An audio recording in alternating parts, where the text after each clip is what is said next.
kikolwa kyakumanyira Ssaabasajja. ABTEX kye yakoze kikolwa kyakumanyira Buganda. Tosobola kungamba nti Musinguzi olumirirwa nnyo Buganda otusinga. You cannot, and you cannot prove anything. Reason being mbadde naawe ebbanga lyonna ngera we mutuuka mu bannammwe mwe mwogera olulimi lwerumu muwuliziganya. Ekitali kibi kubanga ffe Obuganda obwaffe bwa buli muntu yenna. Naye okugeraageranya Ssaabasajja Kabaka ne Bobi Wine oyagala kutuukiriza mulimu gwo gw'okutula Buganda. Abantu mbu abantu abawagira Obuganda bannayuganda banyiige balabe ng'ono ayagala okwegeraageranya mu bigere byani bya Ssaabasajja. Naye njagala kutegeeza nti Kyagulanyi Muganda era namulabye mu mukolo gw'ekika kyaki emabega wano ab'embogo ab'embogo ng'akola emikolo gy'Obuganda.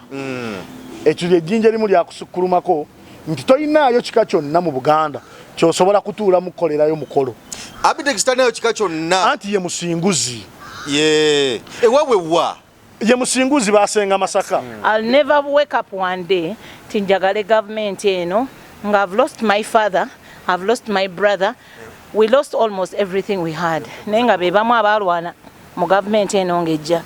Mwami Saleh babeera wali ne bagabira bana abasiru ababeera ku TikTok babiki these I don't know abagwagwa, I think is it a right word, I don't know. Sente. You can call them naye that one. Naye nga ffe our parents who died mu struggle ereeta abantu nga tetulina kye tuli. He has always got money from government. Just recently, some years back, emyaka ndowooza ngenda yafuna akawumbi kamu ne miliyoni 9 ne munywanyiwe. ABTEX ne munywanyi wange. Wali awo. Mu police tetulinamu buki bwenkanya. Mu magye tetulinamu buki bwenkanya. Mu KCC tetulinamu bwenkanya. Obwenkanya bannansi n'abarijons endala tuli bufuna ddi. Buli muntu njagala agende mu kitundu kyanoonyereza DPC we wagwanga ki. Nengamba naye Amonge yayogera kino ekintu senga abantu bano batambula kati ne bagenda ewuwe. Agenda kukola ki wadde ayinayo security. Obani agenda to stoppinga. Ne bagenda ewuwe. No twali Nambole. Because Nambole fena abaliyo. We were making numbers. Senga twamachinga paka wa Amongi. Ne tujane tumugamba. Now you say make sure we don't get the numbers. We have got the numbers. We have come to see violence. Wote byogera tabiwulira. Tuyimuka tumulumbe. Tugewuliriza. Tuli bana Uganda. Tetukiriza kukyalibwako Museveni. Si mukozi waffe. Sife twamulonda. Tumukyalireko. Tukunge ennaku 2 tutambule mpaka wa Museveni. Tumugambe tetulina gwe twagala yenna. Twagala gwe. Bamutuka nakasolo nga taliyo. Nga tugenda Entebbe. Tukwaniriza nnyo wonna w'osinzira okutulaba. Nze Geoffrey Mayanja aka Mr. Wagwan. Ku ludda eno bagamba nti no ladies first. Eno waliyo Pacho. Tuli naye tuze twogeremuko. Pacho alinga nno basajja. Era ogamba ladies first. Ebisere bisinga kyena. Ebisere alinga basajja alwananga basajja tava mu struggle. Ayina n'abasajja basinga obumalirivu. So n'omulangira Jemba naye waali tuze tuwayemuko ku mboozi kwebyo ebitambula. Naye ndowooza leka nsookere wano Pacho sooka obuuze ku batulaba. Nkwaniriza nnyo bwebale nnyo okutulaba. Munnankyukakyuka munnange ogamba otya nze Pacho to Harriet Asimwe aka Pacho all the way from Tesoland to Buganda, my first home Buganda. Omulangira Pacho yeegatiddwako omuwala omulala omunorthana ali ku TikTok bamuyita Joyce. I really watched that lady. Era abantu abalaba akatukano njagala muntusiza okwebaza kwange eri omuwala oyo Joyce. Joyce from Northern Region. Yes. I thank you so much. She's a very good for the work you're doing, and God is going to pay you abundantly. I just request you to continue and make those people of Northern Region love their country. Make them fight for the change. That is the only thing we have been that's why we have been losing. All other regions were not with us. But the work that Joyce is doing is so nice. Thank you. Kale tina wabeteso oyongera mu amanyi ekirala tuweyo n'abateesa abalala abantu beteso balina ebirowoozo ebirungi bajje boogere mu lulimi oluteeso. Yes, kyovola bennaku zino actually nze campaign yange njagala nnyo ogitwala mu eyo abantu abatatusobola kufuna dobozi social media abatasobola okuaccessinga social media era nga eyengulu eyo abasinga batugamba twali badde tukola naye kale oba senga batufunirayo nga ku bugaali ne tutambula okutambuza ki message ne tuginyisa like ne baginyisa bantu basobole okubanga babuulira enjiri kubanga si buli omuntu alina smartphone eno bikomano kyovola banze ebiseera ebimu funa time nensoka ngende engulu eyo ne mbagamba biobedunu miero nenu nube Museveni oyaikane okelo president anyenu nga kitegeeza nti Museveni aveewo tuteekewo president waffe omupya ow'enkyukakyuka mwenna mujje tuyingire mu nkyukakyuka okitegeera so kakati wenneegatibwako muto wange oba mukulu wange Joyce ne tulyoka tukola ki ate Joyce ate kakino kanti mugambe mu lukyoli Joyce amari tutwala maro nenu video ni TikTok entu woranyi menenu ni oponyi joni ni miero wota nyi menenu ni oloho Uganda nikapokelo teho wanjo me Northern Uganda wanjo me Eastern Uganda oneno chantu twali government a President Museveni so miero neni okwanyo Museveni menenu ni oberukere kwabe kalike stegede miero neni okwanyo Museveni akwanya Museveni kulabanga miero neni okwanyo tujjako at least tutandise bulungi kale so emera bwete bwedi kulona kulwalirwa mukaaga wali emipiira gy'amasaza era Ssaabasajja Kabaka twamulabako essanyu ne Lugano Buganda mwaba bagenda okulaba omupiira ebikonge ebinene Robert Kyagulanyi Center mu yali obutereevu nnyo era naye omupiira ogwo n'agwota buliro kakati mu bigambo byayogerwa nalengera omukulu ABTEX ng'ali ku radio ya BTFM nasala n'abakubi ayogera n'agamba nti nno Robert Kyagulanyi Center mbo yeteze kamera simanya bikimbi yeteze kamera kugamba nagezeko bikomparinga nga adira Ssaabasajja Kabaka alinga mukomparinga ku Bobi Wine nga awuza simanye mbo simambo Kabaka oli mulala nnyo weteze kamera nenga kamera tezikulaba simanya Ssaabasajja Kabaka simanya biki kwegamba n'abakubi ayogerawo ne bitasanyusa abantu mbadde kusokera wajjemba ABTEX mutegesi munno webivulu munabivulu munno wagambye lady ajawa mukubuzaako musinguzi mulinako kati agere jolyo mukambwe nnyo kansoke wa mulangira then nsale bwenti zabike munabivulu munno ensonga kira ntandise naawe naye mutegesi wa bivulu nga ggwe omumanyi mukolaganyeko ebbanga ddene ABTEX kiki kyabala adyate okuddira ate nekiranga oli mulangira adyate okuddira Kabaka namuteka mu Bobi Wine na biki bino ngeri okugerageranya lwaki akola ekintu ekyo okusokera ddala njagala okutwala omukisa guno okwetondera Obuganda ku lw'ensonga za musinguzi njagala okutwala omukisa guno okwetondera Obuganda ku lw'ensonga za musinguzi nga promoter fe tuli ba businessmen kinuma just ekifaananyi ekyo okubeera nga kitutwalira mu ffenna tulina endowooza ez'enjawulo nawankubadde tukola omulimu gutya gwe gumu naye ebiseera ebisinga omuntu aba nga ali ku climax ng'ali ku nkomerero anoonya we yeekwata temwewuunya nnyo musinguzi kubanga ekisooka ye musinguzi yabadde ayogera ku Kyagulanyi na Kabaka omulimu kyensobola okumuwabulamu kiri kimu nti omulimu ogwamukwasiddwa tagenda kugusobola guliwa omulimu ogwamukwasiddwa tagenda kugusobola omulimu oguli mu kutrendinga mu nsi yonna mu Uganda be bantu abakozesebwa abasasulwa ssente okulaba nga bayuzaayuza Obuganda Museveni mwataafuna buwagizi mu kisanja ekiwedde kyekyo ekisasuza ba TikToker kyekisasuza ba ABTEX ensonga zange emabega lwakuba mu bannayuganda mwerabira mangu nabagamba nti ebigambo nti omukulu Musinguzi oba ABTEX okutandika okulya ebigambo bye tekivudde leero nabanyumiza ku kakundi nga omukulu gwe bayita ow'ekitiibwa Mpuuga eyakakiruzi nga just wano ali mukola omukolo gwe ogw'e Masaka naye mbagamba nti bapromota abali mu nteekateeka y'omukolo gwa Mpuuga ye ABTEX Musinguzi ne yali ABTEX ne Yasini ompuliriza bulungi ye Yasini yasangibwayo ewaani ewa Mpuuga okitegere bulungi naye kubanga ye Yasini yali mu mubumbi 14 obumbi bw'omusolo naye ABTEX yagetibwako nga bamaze okukola akakundi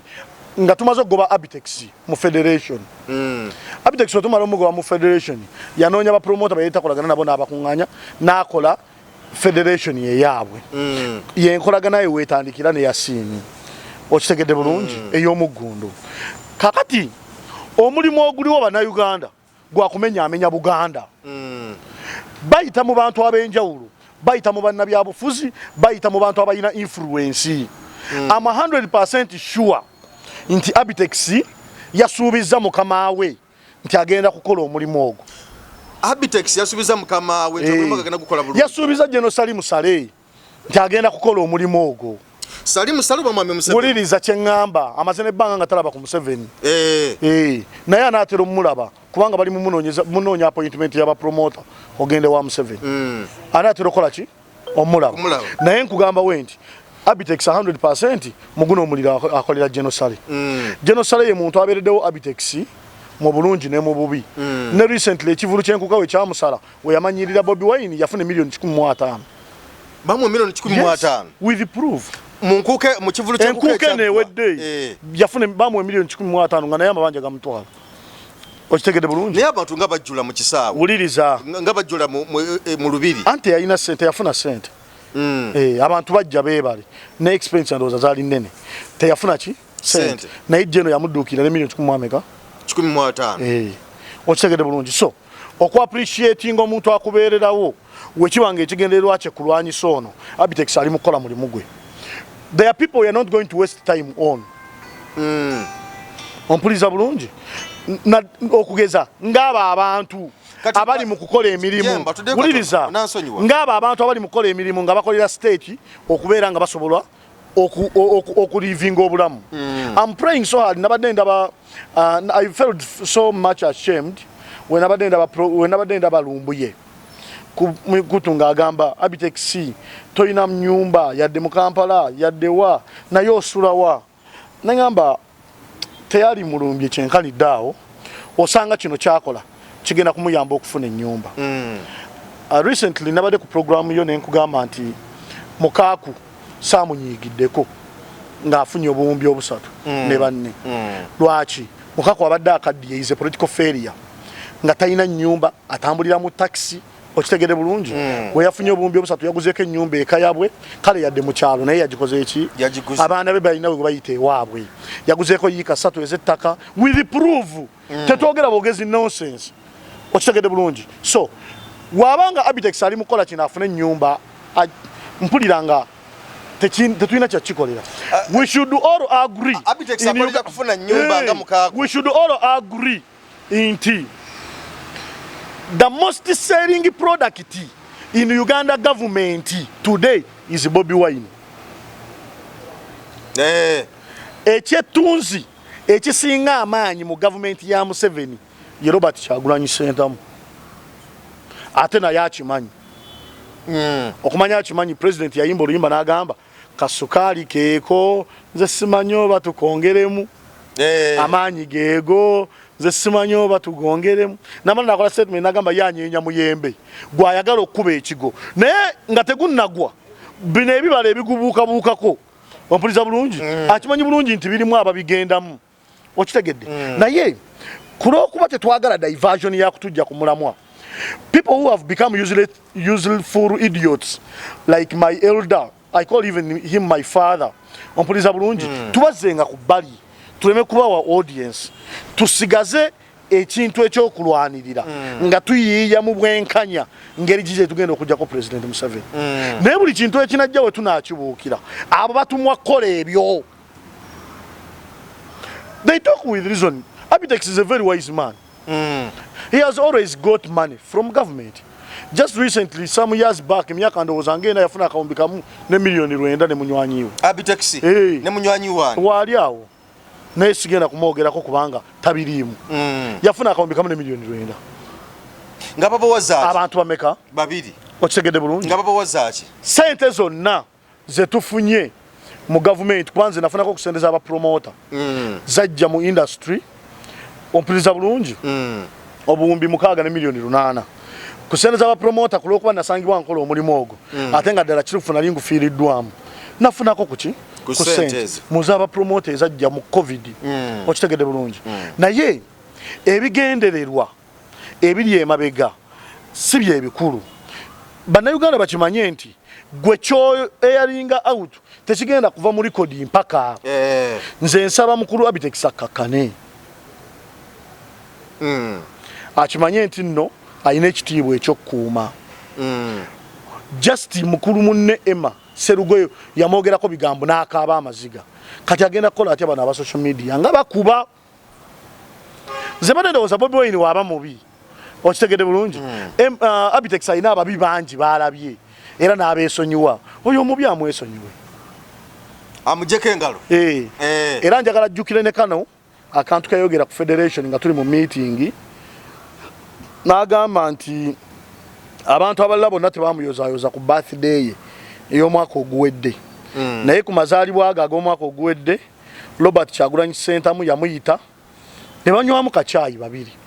N'amuyozaayoza okaddiwa. Okutuuka ku mwaka ogukola ki? Oguddako. Era ABTEX yennyini ebifaananyi ebyo n'abiteeka ku page ye, ku official page ye. Baali busaabalooba. Badde mbasaba mugendeyo mugirabe ku official page ya ABTEX kwali. Wabanga ayina obutakkaanya nga Namboze we yagambye. Mbuno teyasobola kukozesa Bobi Wine bye yali ayagala omukozesa mu lubiri bwenkuuka omwaka oguwedde. Nze ndowooza ogwo si gwe musango. Because he did not pay Bobi Wine. Yes. Bobi Wine did not receive his money of performance. Just yamusaba nti ngenda onasobola okumbeerera. Onamugamba we naba nkoze eki? Sobodde. Waba teyasobola si banja. Era so yenkuuka ABTEX yagitambuliza nnyo ku Bobi Wine. Kubanga wazannya ebyobufu. Tayinayo. Okuva lyatandika okulanga sheeyo paka luyaggwa. The downfall of ABTEX in the music industry is starting today. Okuva lwatandise okulwanyisa Bobi Wine. Ebivulu bye byonna byakoze byafunyeemu ssente. Ebitamusaze bibadde politically influenced. Genda ku kivulu kya Alien Skin ekyamuleeta ku Freedom City yazanya 100% politics w'abantu okufuna ssente. Okitegedde bulungi? Nkuuka zonna azazizanya atya watu. Mbagambye ABTEX musajja muki mugezi. Naye simanyi oba kati obonga akaddiye bukaddiyi oba waliwo abamuvuga speed naye we ababanga tewali amutuma mbadde nsaba teyeetuma kulwanyisa Bobi Wine. Kubanga tagenda kumulwangula. Sigenda musabira sala ya inna lillahi wa inna ilaihi raji'un. Kubanga eyo njisabira abatuse abamaze okugwayo naye ngenda kumusabanga mukulu wange negoza daji kuba nozina. Wabanga oluse byokogera toyina bulungi pita tunyumyenyumyemu. Baba talina mbozi za kunyumya. Apite tunyumyenyumyemu nze taata wange. Waba tali busy nga okusinga okogera bigenda okona status muneka nkubulire. Fe mu music industry we respect that gentleman. That gentleman lutindo lwa amaanyi. Mu broker ya amaanyi mu ba promoter. Yes. Echo whether you want it or not. Mpaji yachi ya amaanyi mu ba promoter. Tetwali yagadde empaji za feziruwaga. Kubeera kyakulabirako kya bulyake mu industry. Kubeera kyakulabirako wekityo nga gyafuuse. Ekirala twakamulonda just recently ne tumuwa obuwanika. Ye muwanika wa council yaffe eyaba promoter. Chairman ye Ketty. Anti twamugoberi ne tumujja kuba president. Nga bagamba atagala. Naye mbadde nsaba mukulu ABTEX nobaka mu mutuseeko. Omanya ine entondo sagala nkotinge bubi. Zibade nsaba mukulu wange ensonga zino ndabo zigenze nnyo. Atenze ndaba nga togenda kuziwangula. Kubanga oli mukyamu omuntu omukyamu takola ki tawangula Bobi Wine okumugeraageranya ku kabaka kikolwa kya butujju kikolwa kya naggomola kikolwa kya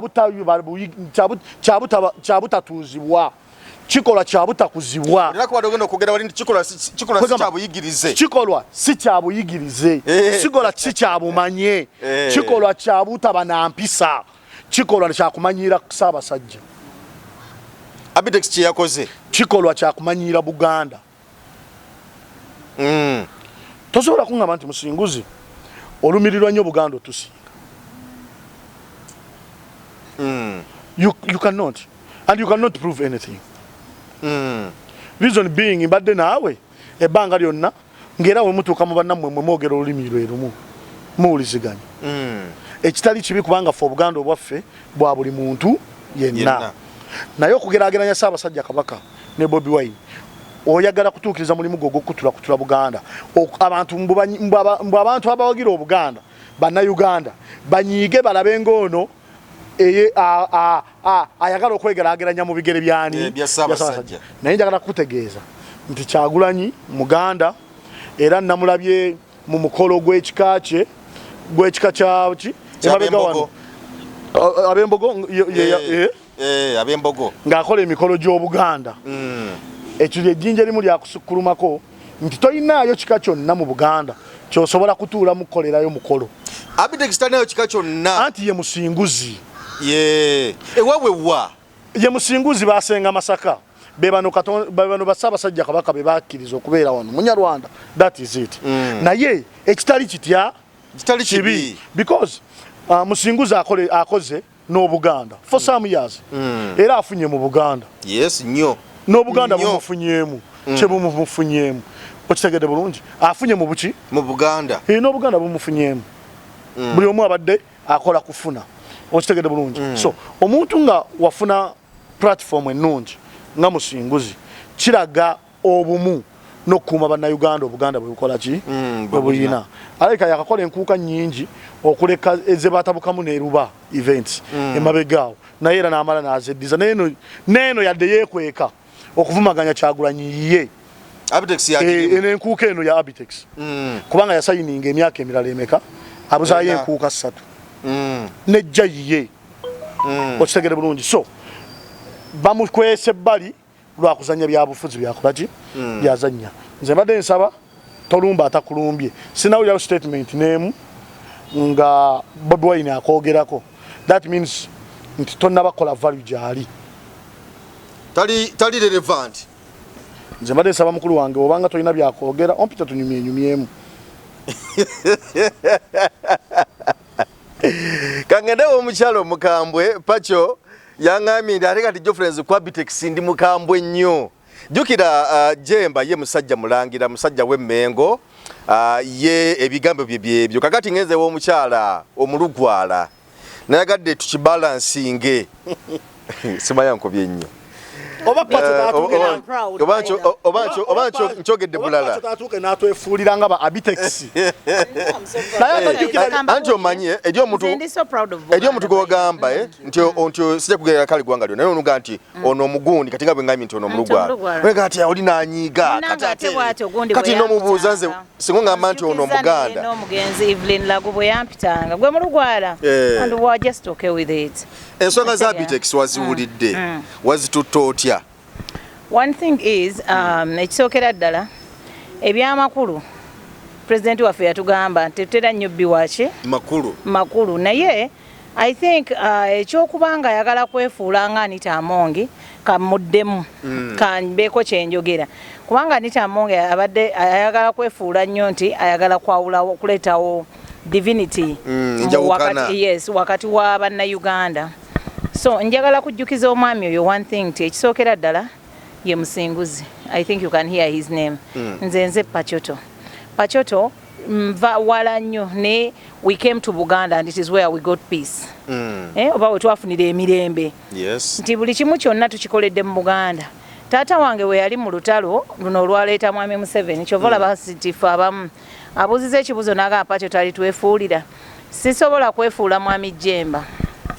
era siryefuula kino nkyogera ntunula mu kamera era siryefuula siriyagala gavumenti eno ensonga esookera ddala gwe mwami Jembo badde okimanyi nti taata wange baanonanga emmere ewaffe ne bakola buli kimu naye baakomawo nga baagala kumutta era baamaliza bamusse kizimbe kyaffe ne bakitwala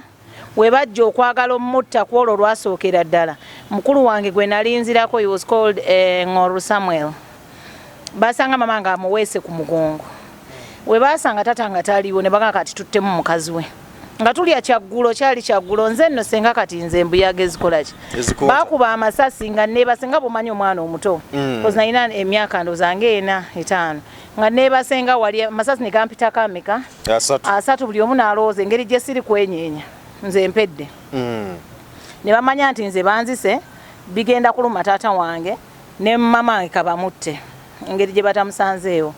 kati mukuba essasi mama wange yali ali mu kulyanga omwana amuweese we bakuba essasi mama wange n'akola bw'ati essasi ne lisensebula brother wange mu mutwe can that government pay for my brother's blood? Can it pay? Can I love it? Nsobola gyagala sisobola n'olunaku lw'olumu so ekyo ekibuzo ky'obuuzizza I'll never wake up one day tinjagale government eno nga I've lost my father, I've lost my brother, we lost almost everything we had naye nga be bamu abaalwana mu government eno ngejja mwami Sale babeera wali ne bagabira bano abasiru ababeera ku TikTok babiki these I don't know abagwagwa I think is it a right word I don't know sente You can call them naye that one naye nga ffe our parents who died mu struggle ereeta abantu nga tetulina kye tuli tubadde ne bazadde baffe nga kwegamba n'ennyumba eyali eyammwe buli kimu we lost everything ne kigenda kati oŋŋamba otya how much eno government esobola we baba basazeewo nti kale baagala kungula oba ki how much are they going to pay us after we have lost everything tata wafudde buli kimu naye ne musigala nga abaana b'omuntu ata gwomanyi kyekitegeeza okuba nga oli mwana muto n'olaba ku munno gwe bakubye omutwe gwonna ne gukola bwe guti because they wanted to kill our mother So how can you tell me eno ye government gyendabye nga abantu abasirusiru be basinzo gifunamu abantu abatalina magezi be basinzo gifunamu how nti because they think they have numbers and what they are called ne babawa sente okujja okulwanisa ffe abamu abavaayo okwogera amazima ffe abamu abavaayo okulwanisa ki okulaba nti wabeerawo enkyukakyuka mu ggwanga eno kakati omuntu ng'oyo ABTEX wajja wano musinguzi olwaleero n'atandika kwenda kuleetaho ennanka okulora ngu abantu ba Buganda batandika kweyawula kale nze I just pity him one he's one person otungire muno sente mu Buganda hati wakubaire otakuleetawo enjawukana hagati okusobola otakwata king n'omugerageranya nankana Bobi Wine aho okwenda kugambira abantu ngu iwe okwenda kuteeka Bobi Wine olundi his excellence Robert Kyagulanyi hagati hala abantu batandike gamba ni wakulwanisa Obuganda abwakuba akubwenda no why am I speaking this language njagala message emutuuke kuba n'abata Oluganda lwange nga mpulira sirutegedde bulungi I'm trying to give him that message ebyo tungire mu Buganda obitungire baita bwaki borabo ine enkolagana yawe yangire na Bobi Wine because we are talking about Bobi Wine and his excellence Robert Kyagulanyi oshegera oba ine ebyagana wali eri mu music industry nga ye Bobi Wine let him work on that and do what ate n'ekirala amanye kati ntino Bobi Wine luligwe yali amanyi bambi ate ono mulalamu ono ate mulalamu this is a presidential material luli yali amulabanga nga artist yes he was Bobi Wine but munange God can pick you and make you sit with Balangira so this is a person now who is sitting on international level akimanye musinguzi nti ate ono yamukola ki so ekyokuvaayo n'ogezaako okugerageranya naliko ne mwami Bigirwa kubanga gundi yayogera mukaku n'agamba nti nno nti bo be batandikawo nuupu era n'agamba nti mukutandikawo nuupu n'okufuna abantu abavujjirizi abagabi b'obuyambye okuvujjirira ekibiina kisobola okutambula n'agamba nti nga baba DP bloko be baleeta abavujjirizi naye bwe nali ne Bigirwa ne mubuuza kubanga Bigirwa naye yali nnyo mu nuupu yali muna nuupu naye wakadde nti yavaayo naye bwe nakimubuuza yayogera amazima n'agamba nti ekyo mukaku kye yayogera si kituufu Robert Kyagulanyi Ssentamu agenda okutandikawo nuupu oba okujjambya obufuzi already ng'alinawo ka international fame galina abantu be byali akola ki era laga nti Robert Kyagulanyi Ssentamu abantu abatika sente mu nupu naddala ng'etandika ye kennyini yabeereeteranga okuteeka mu sente. Lwaki ye mukaaku n'obwabukaaku bwe yabaleetanga kuteeka mu NUP teyabatwala mu gundi ye gy'alimu DP block waba yali ayagaliza nnyo oba mu kibiina kye si ogambye ekyaki kibiina lwaki yabaleetanga mu NUP kyogamba ye tayagala sente eri abo omuntu atayagala sente lwaki yali abaleeta mu gundi ya gundi kati eyo kyekigamba nti preparation ti omuntu who is God sent aba mukama yamulaga dda nti you have to do ABCD because era mukama yali yamutuwa dda nga mutulaga kuva dda naye nga ffe tetunnabakola ki mwoyo oli tetunnamutuukako atuwa okulaba eby'omu maaso nti eby'omu maaso biriba bwe biti okitegeera nti ye he came giving us the songs biki nenga we don't know what tomorrow does what ng'oluyimba lwa gundi lakedube we lugamba so ekyagundi okujja nayagala okwawulayawula mu Buganda nze ndabanga oba mu bantu nze ndabanga it wasn't called for so wabanga ddala ali ku payment nga bwe nakugambye nti nina lwe nagambako lumu nti ebibuuzo bigenda kukyuka muko musaya SST nga babuuza what is the major cash crop of Uganda nga answer botekawo oti kofi kuba emwanyi zizo bagala badizirwanisa nazo kuzijjawo Pineti bagala zijjua Pineti kakati Pineti twali tumanyidde mu mpiso naye n'eddwaliro tebagala bantu kuyingira eddwaliro bakola batya eby'eddwaliro ne bikola ate kati Pineti ate wuli ayingidde ne muki ne mu mwanyi so kakati question egenda kyuka mbabuuze nga who is the answer egenda kyuka ebeera nga bw'oteekako kofi na biki ebirala nga marking wrong nga the answer is His Excellency Robert Kyagulanyi nga ye major cash crop Jemba bw'ovaayo n'olumba Kyagulanyi ofuna ekyokulya bw'ovaayo n'okola kino ofuna bambi bano abantu nze oluusi mbatunuulira ne ŋŋamba bambi mumuleka akikole kubanga naye anoonya kubaawo tobalabye abamu nga yali talina mmotoka naye bwe yavuma ku Bobi Wine n'afunayo ako emiliyoni 7 abadde talina kino naye bwe yavumayo ne bamuwa position eno abadde talina kino naye kasawo yavaayo naye n'alaga enjala nti no tayagala Bobi Wine n'afunayo kyafunye bambi mubaleke naye ignorance egenda balaga nti nga ebintu bikyuse nti they are being ignorant tekikujjaako musango nti oli musiru tekitegeeza nti no musango kukufa Jemba ndaba olina akakusiibwa olunaku lwogenda osinga okwewuunya lwe lunaku lwengenda okukuwa lisiti y'abantu abagaggawadde ku lwa Bobi Wine okujja mu byobufuzi olunaku lwogenda okusinga okwewuunya lwe lunaku lwengenda okukuwa lisiti y'abantu abafunye ssente eyo mu mbozi eddako ku lwa Bobi Wine okuyingira mu byobufuzi nagambye nti mu gavumenti ya President Museveni entiisa ey'amaanyi gyatafuna nkoba giyita Kyagulanyi era taspendingangako ssente ku munnabyabufuzi nga waspendingidde mu Kyagulanyi ate tannaspendinga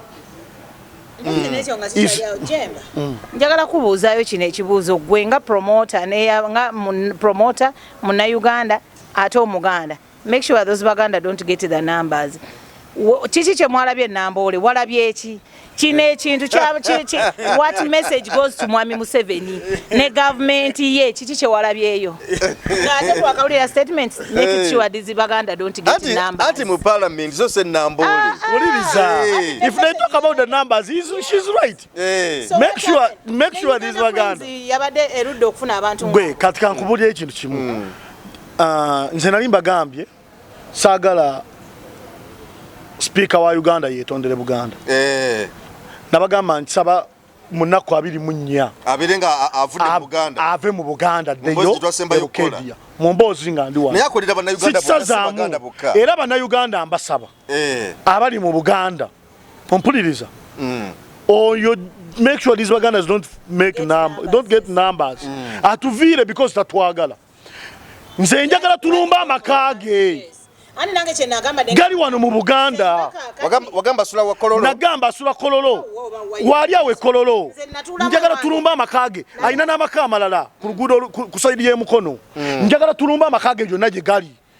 akakasembu nno amakage tegali mu Buganda mwatayagala bamemba ba Palamenti bonna abali mu nsi yonna balina amake Kampala ompuliza bulungi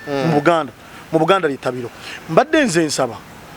temuleeta njawukana mu buki mu Buganda kubanga mukoleza akabiriti ke mugenda kusobola kukola ki kuzikiza nze abantu nga ba speaker I just wonder lwakuba simumanyi simulabangako sagala ko sanyo kigambo kiri naye waliwo abantu abeetaaga ng'osobola omugwa mu bulago n'oweweera ensonga emu lwaki tugenda kufa lwa nsonga egi tugenda kufa nga tulwanirira obwenkanya eri ffeffe nnyini nze njagala bategeeza bannayuganda nze siina gwe nkolerera siina gwe nnwanirira nze neerwanirira kubanga ebikuliko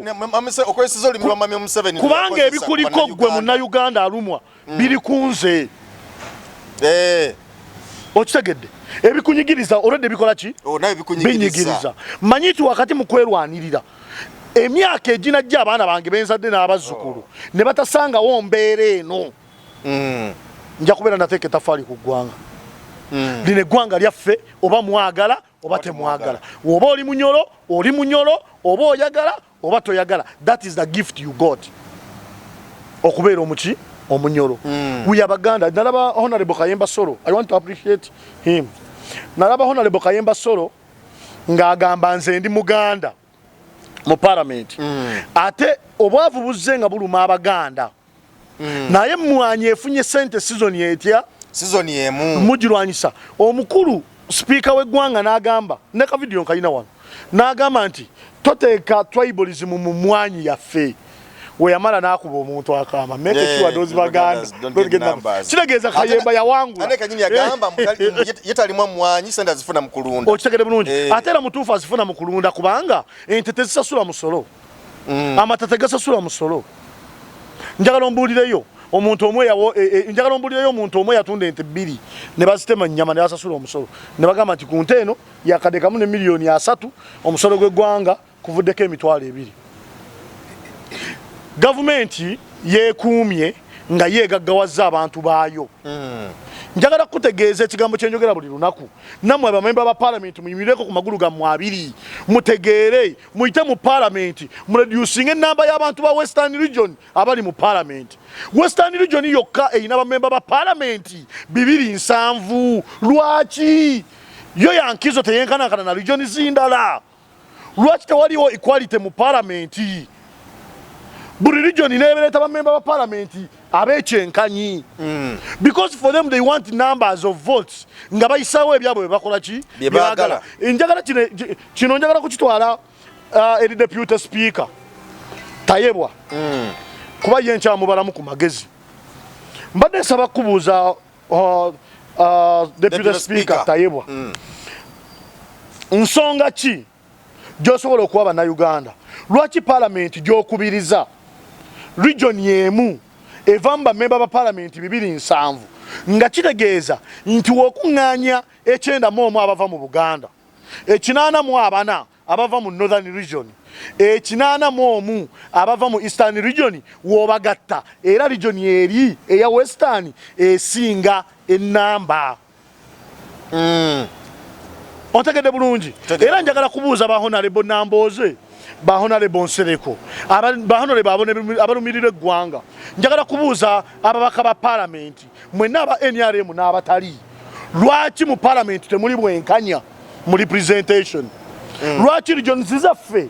tezenkanya babaka ba parliament mutubuulire enkizo eri ku Western Region gyesinga Central Region okitegede bulungi wano buli kintu ekikozesebwa kiri mu Central wano omusolo oguva mu Central Region gwe gusinga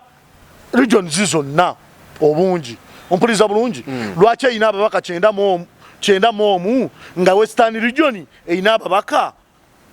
270 njagala kubuuzayo ekibuuzo nga mpunzi ng'okubira ku mulamo guno obwenkanya mu Uganda tuli bufuna ddi era kabonero ki mweke mutuwanga abali mu government okulaga obwenkanya eri bannaffe wetubanga mu parliament tetulinamu bwenkanya ompuliza bulungi mu parliament tetulinamu buki bwenkanya mu police tetulinamu buki bwenkanya mu magye tetulinamu buki bwenkanya mu KCC tetulinamu bwenkanya obwenkanya bannansi n'abalijo nzendala tuli bufuna ddi buli muntu njagala agende mu kitundu kyanoonyereza DPC we waggwanga ki obuuziza ekibuuzo nkikuddemu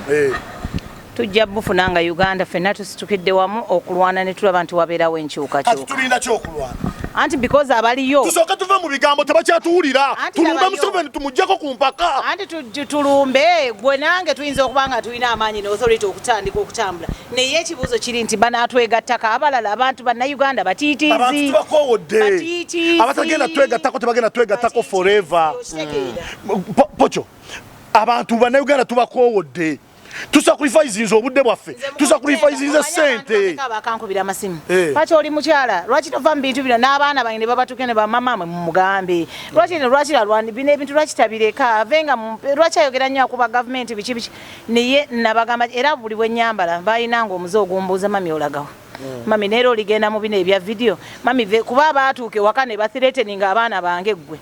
ojjukira olunaku lwe bakwata mwami Kyagulanyi ne Luuka akavuyo kalyoke katandikire watseka nga kadda bwayise ebweyo that day police nze nkugaye tiagasi motoka ya parkinga wange nali nsula na kyengera ne bakuba tiagasi wange ndoza mission yabwe yali oba yakutta abaana bange simanyi ne male ennaku nga sisula waka ne bakozesanga that time okujja okulumba abaana bange bateekamu that threat so abaana nga mami lekeraawo mami tobiddamu biki naye nze nagamba because bino ebintu tetujja nti bakutumye no obera ne pain eri gwenga kati bwola obera ne pain ng'ojijja kugumba why you there to fight okitegeera naye ng'oliye ali obulungi ye takiraba naye gwe abeera ali n'otuula n'ogamba era nze natule wange lwe nalaba abantu enamboole ne ŋŋamba nga bw'okyogedde ng'olinga eyali mu mutima gwange ne ŋŋamba naye amonge yayogera kino ekintu senga abantu bano batambula kati ne bagenda ewuwe agenda kukola ki wadde ayinayo security n'otwala enamboole because enamboole ffenna abaaliyo we were making numbers senga twamakinga mpaka wa Amongi netujja ne tumugamba now you say make sure we don't get the numbers we have got the numbers we have come to see violence nabagamba nti bannayuganda njagala bategere ekintu kimu nze I'm coming impatient recently I was with His Excellency Bobi Wine namugamba nze siri mwetegefu kubeera mu opposition mpaka nze ndi mwetegefu kulaba nga ogenda mu buyinza okitegede bulungi tukoze eki okujjako Museveni abantu boogedde nga tetunaba kutandika kwogera bigambo bino bitogera gamba bannayuganda waliwo abantu betulina okuwa respect ababyogedde obulamu bwabe bonna Betty Namboze bakireke Betty Namboze boogedde ebigambo bino Dr. Kanukiza Besigye Bobi Wine ayogedde buli lunaku mugisha muntu tulina abantu aboogedde ompulisa bulungi boogedde n'ennyenje ne zikunkumuka tugenda kwogera kiki batannayogera mbadde nsaba tuve mu bintu by'okwebuzaabuza ng'abatalaba ompuliriza that yensonga lwaki nzirayo ku incident yange eri nze mpulira njagala tugende batusibe wekiba tekigenda kukola ompuliriza bulungi president tumanyi waabeera asula mu maka ge ga State House Entebbe asula ne mu maka gawa era yonna tumanyi waliyo amagye ompuliriza bulungi wetuba tebyogera tabiwulira tuyimuke tumulumbe tugewuliriza tuli bannayuganda tetukkiriza kukyalibwako Museveni si mukozi waffe sife twamulonda tumukyalireko tukunge ennaku bbiri tutambule mpaka wa Museveni tumugambe tetulina gwe twagala yenna twagala ggwe bamutuka nakasolo nga taliyo nga tugenda Entebbe ab'Entebbe tugenda basanga batuuseeyo dda tugenda beegatako bwegasi Museveni tumulumbe bulumbi tetulina kye tugenda kukola ompuliriza bulungi nze mpulira ennaku ku mutima gwange mpulira amaziga mpulira buli wendaba nga tetufuna bwenkanya ndaba nga ndowooza tuyinza okuba tetubufuna kubanga tebatulaba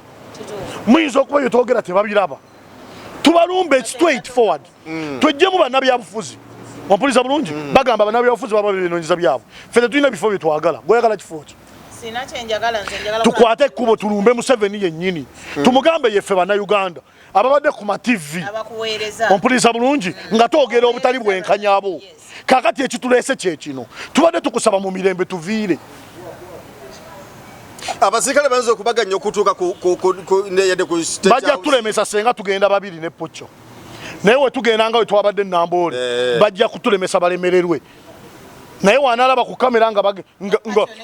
wanalaba ku kamera ng'omuliro gususse ebweru ompuliriza bulungi agenda kuvaayo agambe mubaleke bandabe amagye agali mu Uganda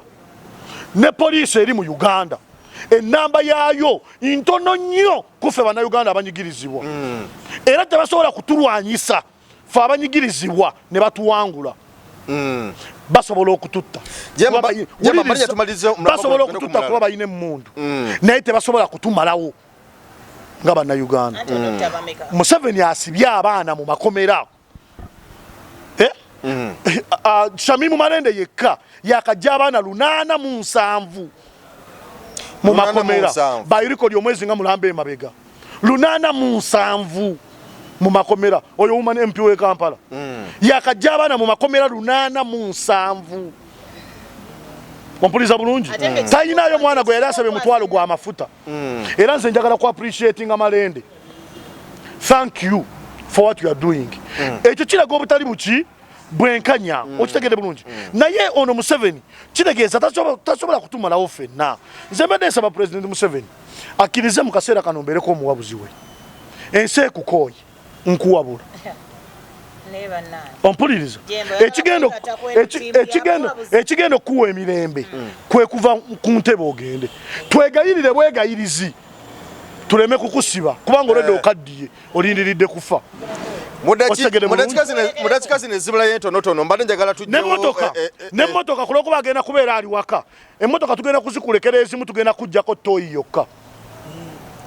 kubanga ogenda kubeera waka ogenda tolina nsonga egenda kwetisa kazambi ate no tetugenda kukubeerako na buzibu naye enteekateeka gy'oli mu kukola ey'okuleeta mutabani wo okusikira mbadde nsaba nga tonnaddamu kukirowooleza woba omwana wo omwagala oba ezzadde eryo n'abaana n'abazzukulu b'okoleredde mu bulamu bwo sooka ojjukire nnyo munywanyi wo eyategeka Obwakabaka mu nsi yawa mu nsi y'e Libya n'ezzadde lye gye lyakoma toyanza nnyo toyanzeege wetogerere essaawa zino nga tulatera okumaliriza mulamwa guno ogusembayo tulina emiramu ebiri ogusooka guwedde wetogerere essaawa zino bannanuupu bwe tuyinza okuyita bafuutu soja abali wano n'abali ebweru balumye n'ogwengula okulaba nga bafufuggaza buli omuntu gwe balowooza nti nno oba oli awo tayogedde ensonga zikwata ku bantu essaawa zino bwe twogerera mukulu Kasuku bamulumbye bamukuba right left and center okuba nti nno bagamba nti tafuddeeyo kubako n'eddoboozi lyatuusa ng'ate oba oli awo muzindala agulina nti ebintu byakola ye byateeka ku mikutu gye nti bikola diversion era bagamba nti nno bagenda kukola buli ekisoboka okulaba nga emikutu gye gyonna bagisaanyaawo kyabwenkanya katandikira wa Pacho eno Pacho kyabwenkanya omuntu okubanga n'omukutu gwe nga nze bwe nnina guno okuba nti omuntu ajjanaga nti lwaki tokola bino lwaki tokola bwoti tugenda kugujjawo anti kiba obuza nti kyabwenkanya bagamba tayogera ku nsonga za struggle ebintu byakola bikola diversion akolera state anti buli muntu yajja mu kintu kino nga alina kyakola ki buli muntu yajja buli muntu was born different oba kitegeera nti ngera mwekugambye nti no there are some people abali mu government eno nga bo they are comfortable hona we bali okitegeera abo bentera okugamba nti ninzeeko okubalaba nti for them they are in their comfort zones omanyi kiruma nnyo omuntu ow'emyaka gyo oba muvubuka munno golooza nti naye yali baddaawo ng'alina engeri gy'atunuuliramu ebintu ebigenda mu maaso nga ffe naddala balina eddobooza basobola okwogerako eri abantu ne batuwuliriza ne batulaba eri abaali yagadde okwogera naye nga batya eri abaali yagadde okwogera naye nga tebalina we boogerera abanyankole ne bagirangu tebalina boogerero okitegeera so nga bo tebalina buki naye gwayina why don't you be an example like others fe tuvaayo ne tukozesa ne data waffe ne transport ne tubikola biki naye what do we get okitegeera tufuna threats na kino n'ebirala bingi nnyo okitegeera so kiruma nnyo omuvubuka bw'avaayo n'alaba nga muvubuka munne yaliyongeddeko eddoboozi for example nga ku nsonga y'emmwanyi okimanyi nti ensonga y'emmwanyi yabadde sizza Apostle Serwadda era boli yango obulambwe bukyali matiga nti yeye yegatta ku bannayuganda yeye yegatta ku bannayuganda n'abannange mwanyi nedda kati senga buli mukulu w'eddiini yavaayo naye mu kyaki ye kwolwo n'ayogera omukatuliki n'ayogera omuseventh n'ayogera omulokole n'ayogera eddoboozi ne libalimu ne bagamba bannange muve ne bali baaliswaddeko ne bagamba ensonga y'emmwanyi eno tulabika tukole tutya tugireke naye ggwe ffe we tubeera ku nsonga y'emmwanyi ate ggwe n'obeera eri ng'owoza omanyi gavumenti eno wobeera n'omunyi w'enjaga state house ejja kubeera y'abanywi b'enjaga ate wobeera n'owakasino ebeera ki state house kyogamba ebeera nayo yazaala ebeera ya malaaya mbuuza kyagenda mu maaso tokyusa kazinda nti kakati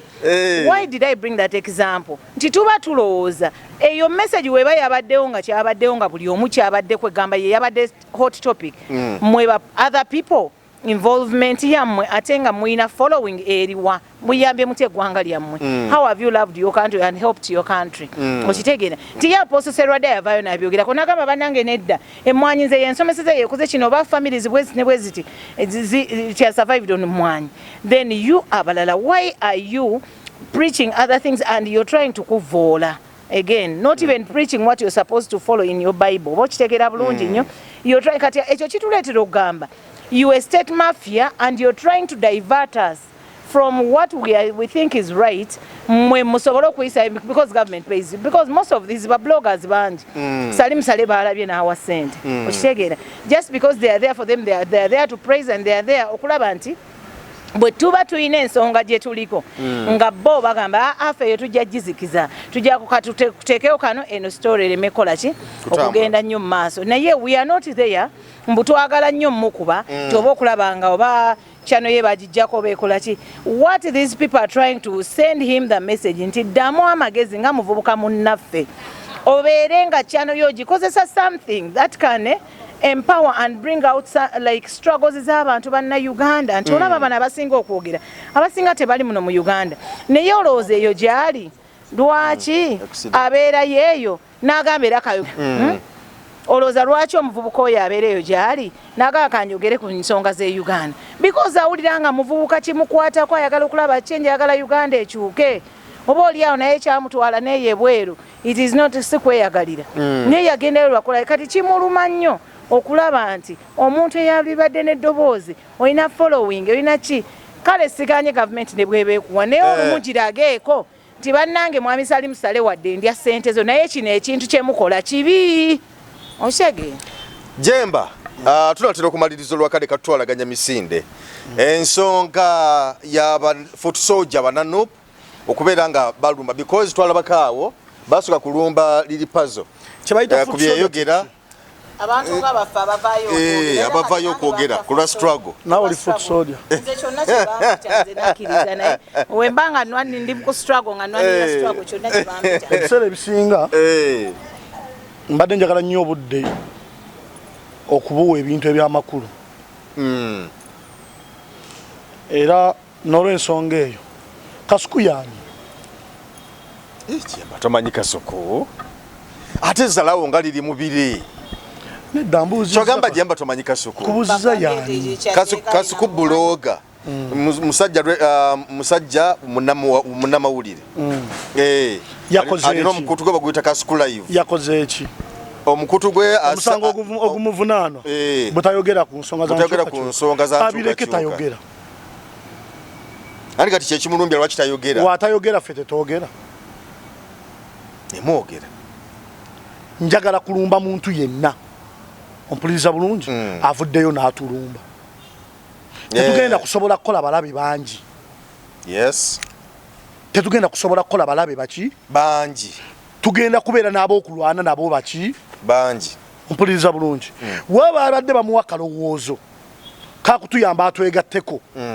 kalowoozo kaki kalungi naye baba mulwana lwa butakola ye kyalabanga abalala bakikola ompuliriza bulungi ayina ensonga ze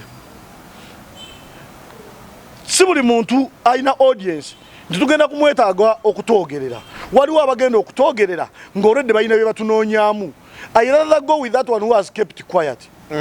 than okunjogerera ebintu byatategeeza nagambye nti emabega wonna ABTEX abadde ne follow up nga nnene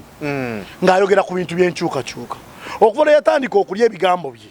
ompuliriza bulungi follow up emuweddeko naye ate ye simunenya kubanga ali ku climax ali mu kuwummula anoonya tulyawummula nalyo